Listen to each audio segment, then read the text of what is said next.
When Daniel moved back to the old family house, it was supposed to be temporary.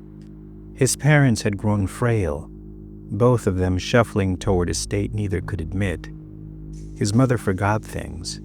His father sat by the window most days, staring at the thicket beyond the cornfield as if expecting something to emerge from it. He had no siblings, no one else to share the burden, so he left his city apartment and took up the silent, thankless role of caregiver. At first, he blamed the decay on the years of neglect. The wood of the porch was soft beneath his shoes, wallpaper peeled like old skin. The house seemed to sigh and groan even on windless days. But it wasn't just the house. His parents withered before his eyes. Their skins sagged in ways it hadn't just weeks ago. They shrank into themselves, whispering things Daniel couldn't quite hear, secrets exchanged in half-sleep as though the house itself was eavesdropping. When he mentioned a doctor, they refused. "This is how it's supposed to go," his mother said, her voice dry as parchment. Nights stretched on, heavy and oppressive. The old farmhouse pressed in on him, the once familiar creaks now sounding like voices muffled inside the walls. He started noticing things. Mold that grew overnight, not in patches but in patterns, circles, spirals, almost like fingerprints.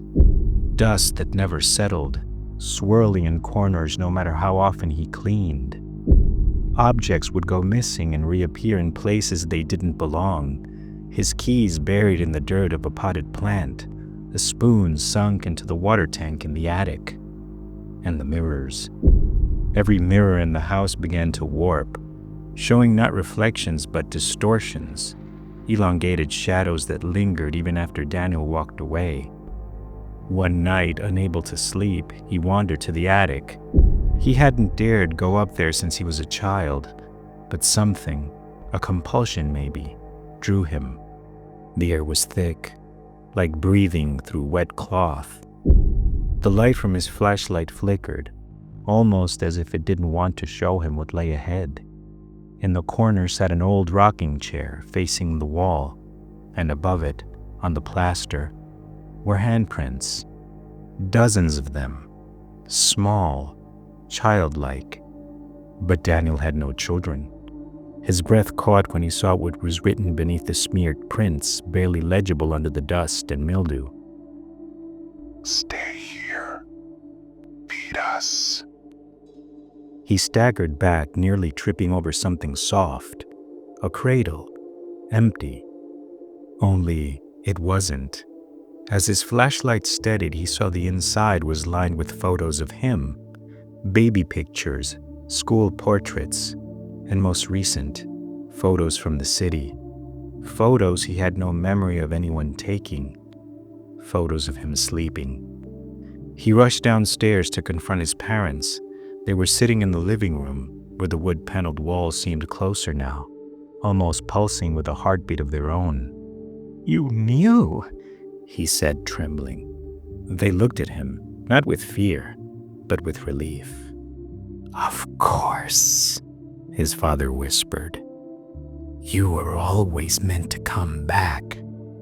"What are you talking about?" Daniel's voice cracked. His mother smiled, a terrible, hollow smile. "There's no one else left, Daniel. You're the only one the house remembers." He froze. The house. It wasn't decaying. It was consuming. It needed him. And they had brought him back, as they themselves had been brought back by their parents before them. He stumbled back, breath ragged, heart pounding in his ears.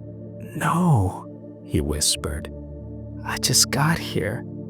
I'm still young." But when he glanced at his reflection in the window, his breath caught. It wasn't the face he knew. The reflection looked older, lined, hollow, eyes sunken as though time had drained him dry. Behind him, his parents stood, no longer frail, but upright, smiling softly, their faces flushed with the glow of health he hadn't seen in years. "You're home now," his mother said gently. "We can rest." And in the distance, deep within the walls, he heard the house exhale a long, satisfied breath. Daniel understood then. They had needed care. They had needed a replacement. And the house always got what it needed.